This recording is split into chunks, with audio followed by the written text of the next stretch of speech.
My name is Ronald Hirano. I was born in Berkeley, California, and I attended the California School for the Deaf at Berkeley. I graduated from Gallaudet College with an AA degree in 1955. I returned to California and furthered my education, studying to become an architectural engineer. I took classes without interpreter services. A classmate agreed to serve as note-taker, taking notes for me during class. I then went to work for a company that manufactured architectural products. I taught at Ohlone College, which is located in Fremont, teaching American Sign Language, math, and backpacking. When the budget was cut, my teaching position ended. But I was offered a job in Texas, teaching at SWID, SWCID, which stands for the Southwest Collegiate Institute for the Deaf, at Big Springs, Texas. I decided that I would try it, but wound up returning to California, going back to my old job, and working there until I retired 3 years ago. I may be retired, but I still keep busy.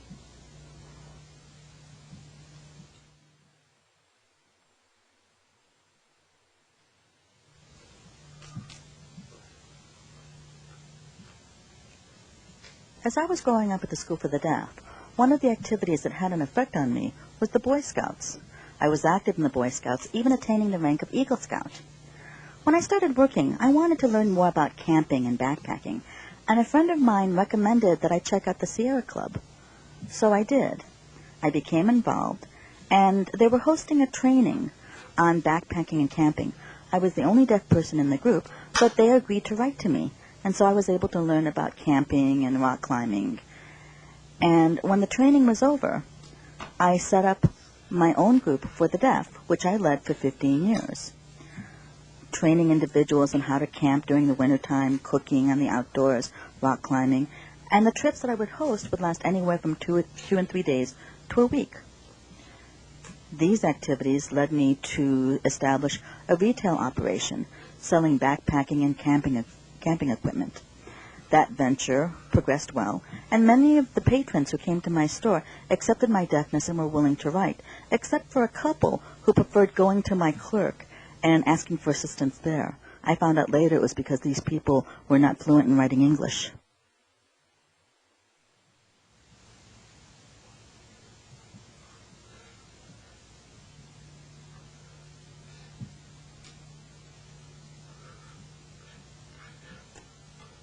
While I was young, there was the forced evacuation of the Japanese, and buses were lined up at the Berkeley Church parking lot.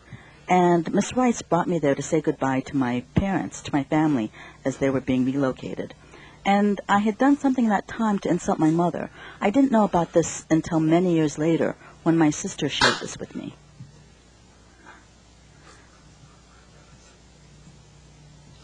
After I got married and started earning some money, I started investing in some stocks.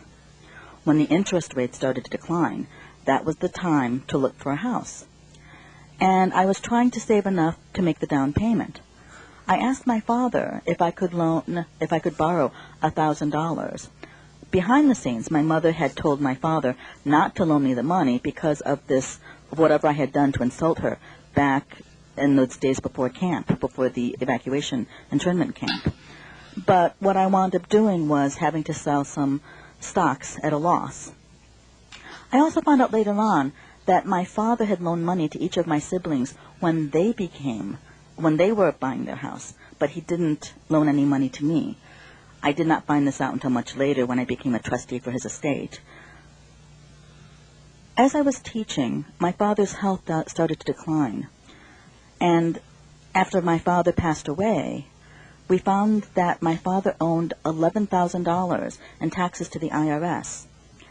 My sister suggested that I go through his records and meet with the IRS to go through the tax forms. My mother signed over a power of attorney so that I could act on my mother's behalf.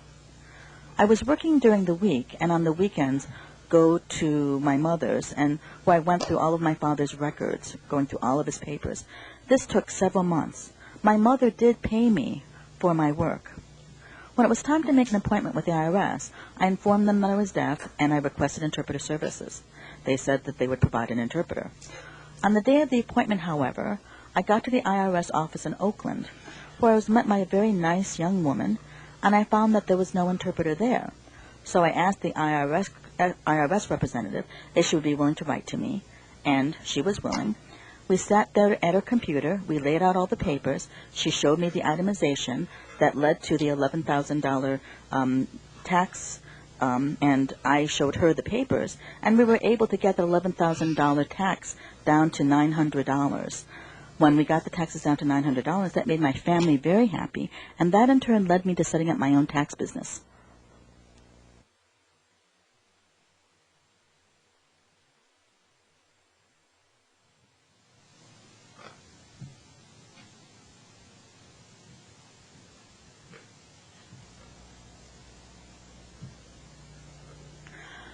My father is an Issei, meaning that he was born in Japan and immigrated to the United States at the age of 4.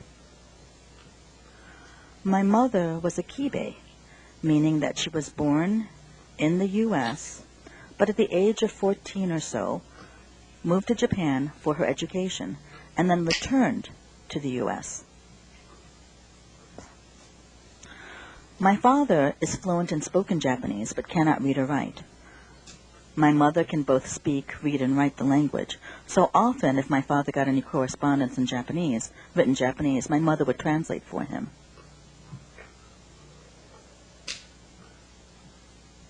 My grandmother could not speak English. She spoke Japanese. And she did not become an American citizen until after World War II, when the laws changed and became more flexible. At home, as we were growing up, we had Japanese food occasionally. Most of the time we had American food. My parents mostly ate Japanese food.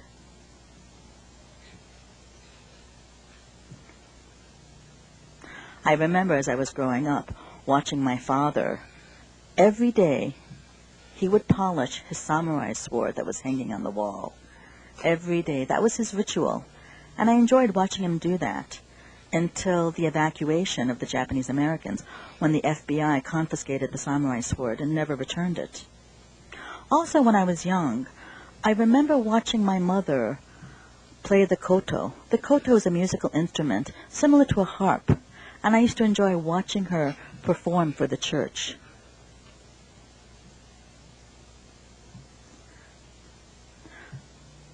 My parents were active in the Japanese American Methodist Church in West Oakland.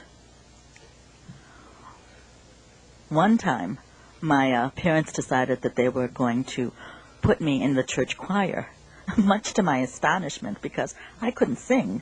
So what I had to do was learn how to move my mouth. It was a very uncomfortable feeling. And yes, the church was composed all of Japanese American worshipers. My siblings speak and understand Japanese, but I don't. In Japanese culture, to say no is a shake of the hand, and that's part of the Japanese tradition. If we wanted to say that something was good, we would pat ourselves on the cheek. Then the patting on the cheek to indicate that the food was good is more of a home sign than a Japanese gesture.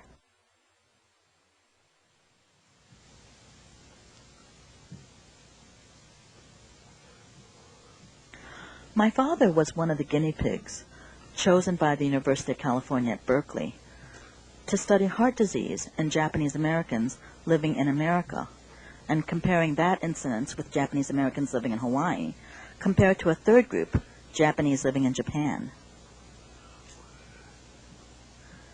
And the research findings demonstrated that those Japanese Americans living in California had the highest incidence of heart disease because of the consumption of red meat. Those Japanese Americans living in Hawaii had less of an incidence because their diet had more fish in it. The lowest incidence of heart disease was found in Japanese living in Japan because their diet is mostly fish, very little red meat.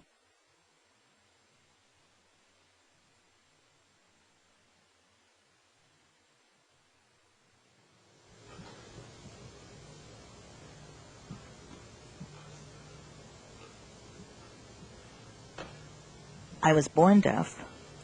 My brother was born hard of hearing. My parents panicked, didn't know what to do, so they sought the counsel of a doctor, and the doctor recommended a person who was involved with deafness. Her name was Miss Delight Rice. My father went to see Miss Rice, and upon Miss Rice's recommendation, I was placed at the California School for the Deaf in Berkeley, and my brother was placed at an oral school, an oral program in San Francisco called the Goff School. My brother and I, though, as we were growing up, signed to each other.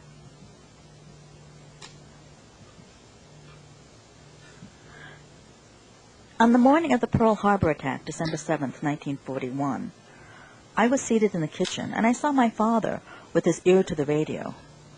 There was no television back in those days, and I could see my father's facial expression changed from anger to tears, and I could not communicate with him, so I didn't know what he was reacting to. The next day, I saw the headlines on the newspaper talking about the Pearl Harbor attack, and so I understood better.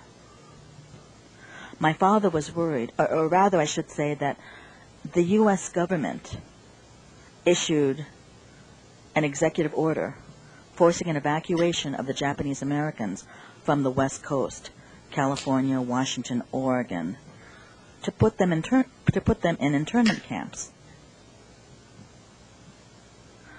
The U.S. government, felt that the West Coast was a strategic and vital area. They wanted to move the Japanese Americans inland, thinking that the coast would be vulnerable to attack by the Japanese military forces, and that the Japanese Americans might aid the Japanese forces. If I were to be placed in the internment camp, my education would stop, and my father was worried about that. So he asked Miss Rice if she would be willing to take care of me while the family was in camp. He then went to the FBI seeking permission. The FBI granted permission, and so I was able to stay with Miss Rice during the war.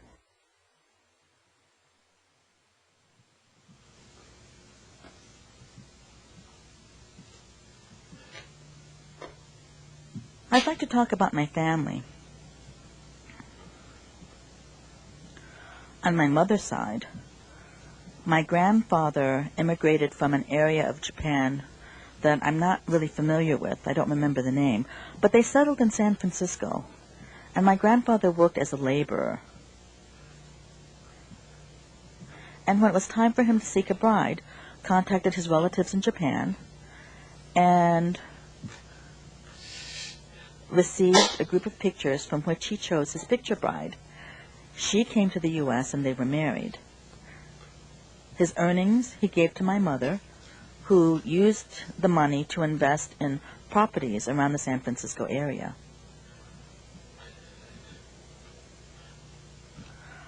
My father came to the U.S. at the age of 4. My grandfather owned a hand laundry, which was located in Oakland, California. My father met my mother at a Japanese American church activity. They were married, and my father was a hot salesman in Japantown, and he became very successful. When he had saved enough money, he invested in a supermarket in Oakland. Later on, my uncle purchased another supermarket in East Oakland. When my father felt the time was right, he sold his business. The very next day was the attack on Pearl Harbor, December 7th, 1941. My father was fortunate. The local residents of Japantown started a rumor thinking that my father was a spy. He was not. That thinking occurred because he had sold his business right before the Pearl Harbor attack and did not lose money in the venture. My uncle, however, lost a lot of money because of the war.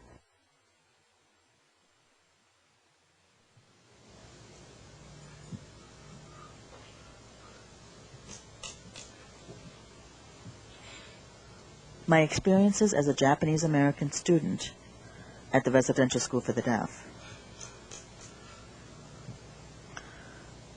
While Miss Rice took care of me, I commuted back and forth to the school.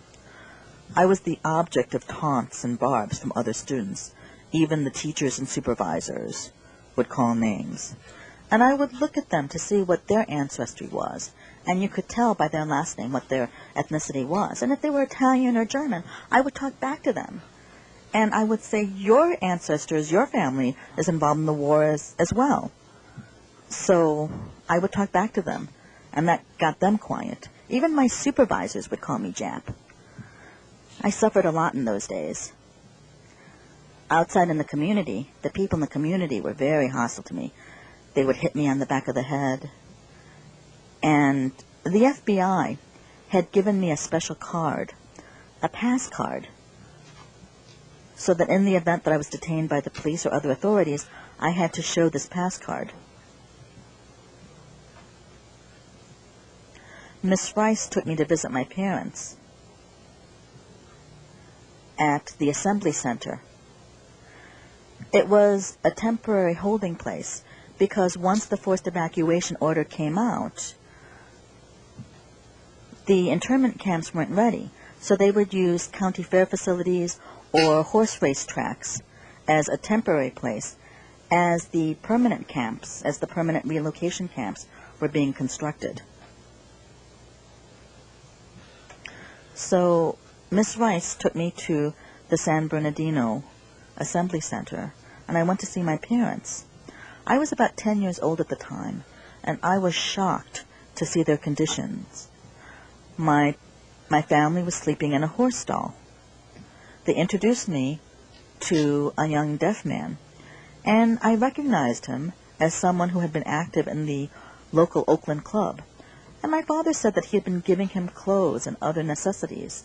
I asked why, and this young man explained to me that he had been living in an apartment in Oakland and had known nothing about the executive order, the evacuation order, until one day the police raided his apartment, the FBI rather, raided his apartment and took him under custody, not giving him any time to pack any of his belongings.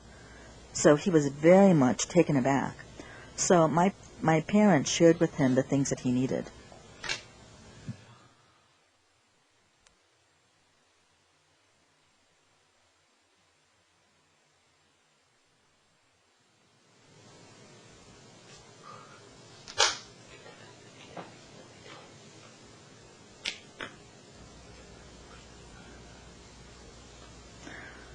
I'd like to talk a little bit about the differences between Asian culture and mainstream culture. When I was at Gallaudet back in the 1950s, I entered as a prep, and the practice of Gallaudet at that time was hazing, where the upperclassmen would order the lowerclassmen about. But they never bothered me, I and my friend who had grown up together. They never ordered me about, and I never understood why. One day, the upperclassmen admitted that they had been afraid of what they thought was my prowess in karate, and they did not want that to be used against them. So that's why they didn't subject me to the hazing that the others. Another incident revolved around Chinese food. On the East Coast, there was a negative reaction to Chinese food. There was a misconception that if people did not like food, they would discard it and give it to the pigs. And if the pigs didn't like it, that was then Chinese food. And when I heard that, I was very insulted. So I told my friend that Chinese food was really quite good, and they didn't believe me. So I made a bet with them, and I said, well, let's go to Chinatown. And if you do not like the Chinese food, then I will pay the entire bill. If you like the food, then you pay for your own dinner. And there were about 12 or so who joined me going out to the Peking restaurant, which is a very nice restaurant on Connecticut Avenue in Northwest Washington. And we sat around the table. Before I placed the order, I asked the members of the group which dishes they did not like. Most of them did not like fish. So when I placed the order, I made sure that there were no fish dishes included. And the food came about, and one of my friends said, "See, I told you it was trash." And I said, "No, try it." So everybody took a taste, and one taste led to another, and they wound up liking it. And after that, they came to me looking for recommendations on Chinese dishes.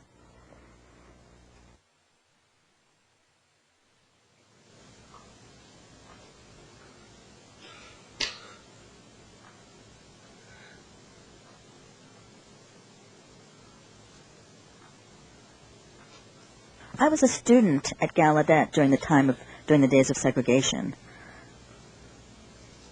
and a Chinese student had gone to a water fountain and asked me whether I drank from the water fountain for whites or for coloreds, and I said that I drank from the white water fountain.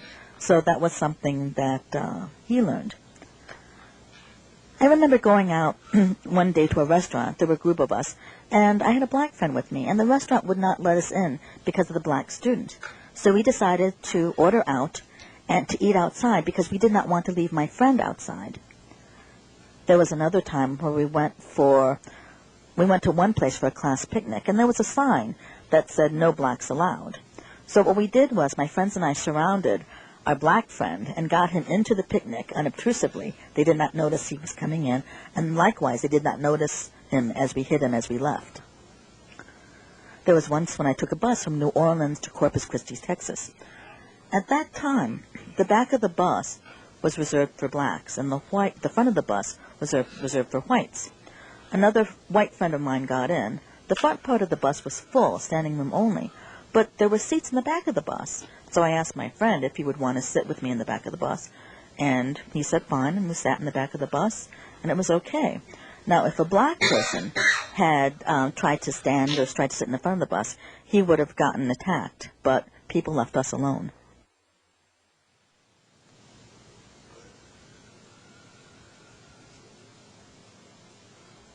While I was teaching at SWID, the Southwest Collegiate Institute for the Deaf, at Big Springs, Texas,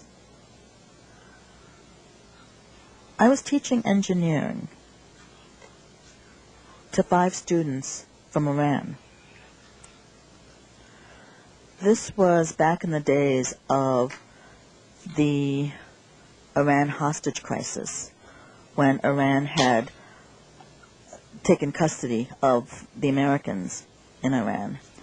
And those 5 Iranian students had gotten quite a bit of taunting from other students, and so they came to me seeking advice. And I said, "You're lucky. You are at least free.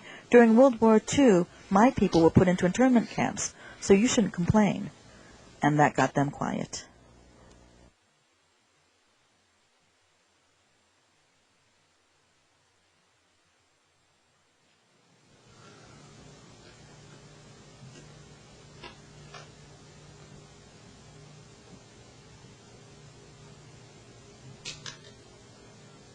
I'd like to talk about my experiences with interpreters. I've worked with interpreters at school and at work and in family meetings, and also at meetings of senior citizens. I had never worked with an interpreter in an educational setting until the 1970s. And when I got an interpreter in the classroom, I was so excited because that made learning so much more comfortable. And there was one interpreter at that time, one interpreter who did all the classes. Now we see a team of 2 interpreters working. But I enjoyed having an interpreter in class.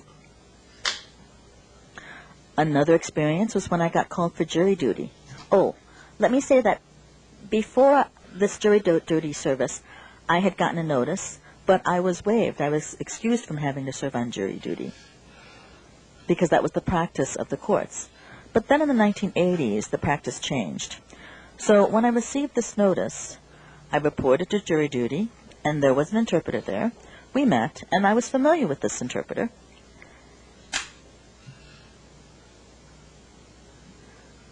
I was chosen for a jury, and in that instance, the interpreter was available for 2 to 3 days, but could not stay for longer than that if the trial were to have lasted longer. And I realized that the interpreter had even more authority than the judge, because that interpreter was working all by herself. There was no one to switch off with. So when the interpreter would get tired, she would ask the judge for a recess, and the judge granted it. I was shocked. The case was about drunk driving, and I remember that during the course of the trial, the judge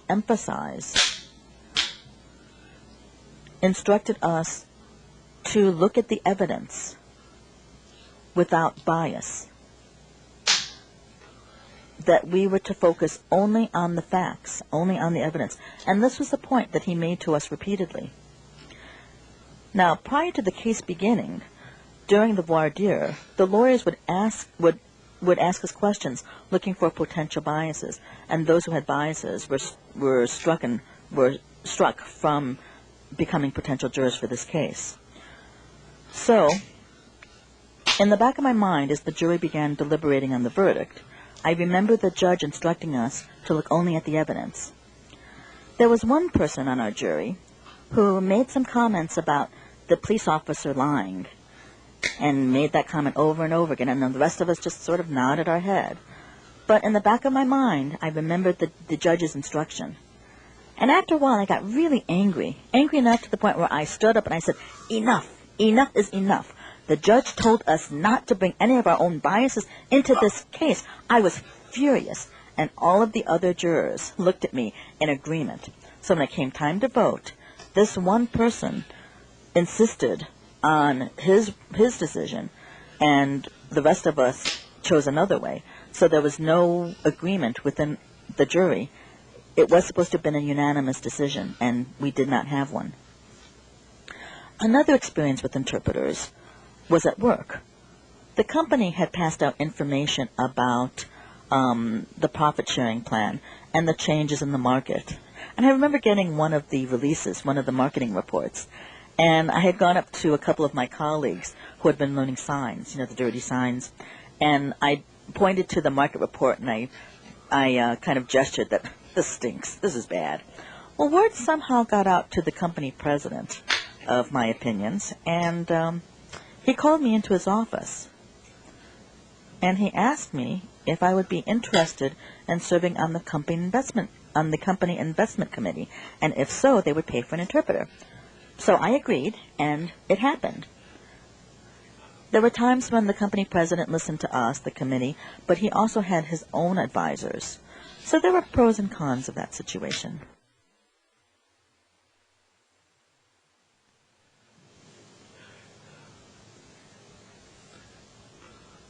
One of my other experiences working with an interpreter is with family meetings. I was appointed trustee of my family's business. And whenever we have meetings, there are 3 interpreters I like. They're top-notch interpreters. They're the best because they can read my signs, particularly when I sign quickly as discussions speed up. There are many interpreters who cannot read me. Now, I always tell my family that if a meeting is to be called, I need at least 2 weeks' notice so I can contact and get the interpreters that I want due to the heavy demand on interpreter services. But there are times when a meeting is called at the very last minute, and I can't get my 3 preferred interpreters, and I have to go with other interpreters who are not as skilled as the others. It can be a problem.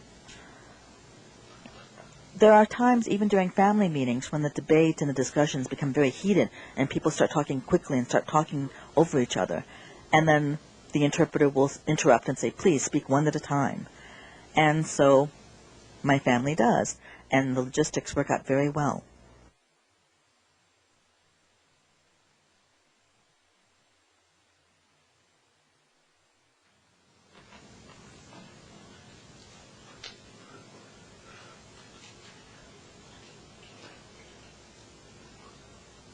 I'm glad that you're learning to become interpreters, and what I would recommend is that you learn how to be particularly proficient in reading signs, especially finger spelling. That's very important to focus and attend to the signs and fingerspelling. Thank you.